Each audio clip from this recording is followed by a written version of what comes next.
Welcome back mga katambalan, mga hot topic and issue. Pag-usapan natin. Update po tayo kay Barbie Fortesa at kay David Licauco. Saan nga po ay nag-post itong si Barbie sa kanyang social media account ng ilang mga kaganapan doon sa Beauty Empire, kung saan nga po ay talagang maiinit na ang inaabangang eksena na nagaganap sa Beauty Empire. At isa pa nga po doon sa post nitong si Barbie na nakakatuwa nga.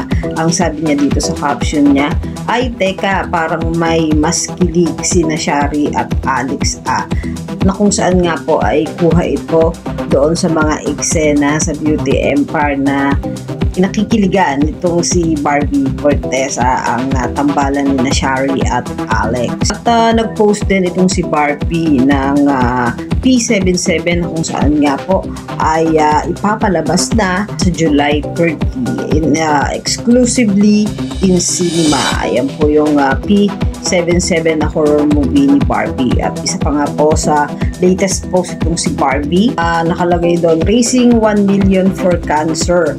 At Barbara Fortesa, I love you so much, Ate Barbie.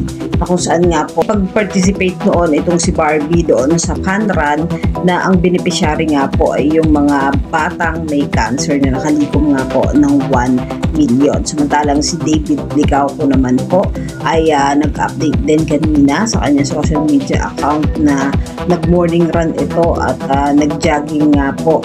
At isa pa nga po sa pinost din itong si David ay ang billboard niya live po na kung saan nga po ay nakalagay dun sa billboard, Alagang Ginoo, Alagang Gluta Live po na i-endorse po ni David. Yan po yung update natin ngayon kay Barbie at kay David. Kayo mga katambalan, ano ang masasabi niyo? Mag-comment lang sa comment section at pag-usapan natin. Yan ang mga hot topic and issue dito lamang sa Tambalang GK.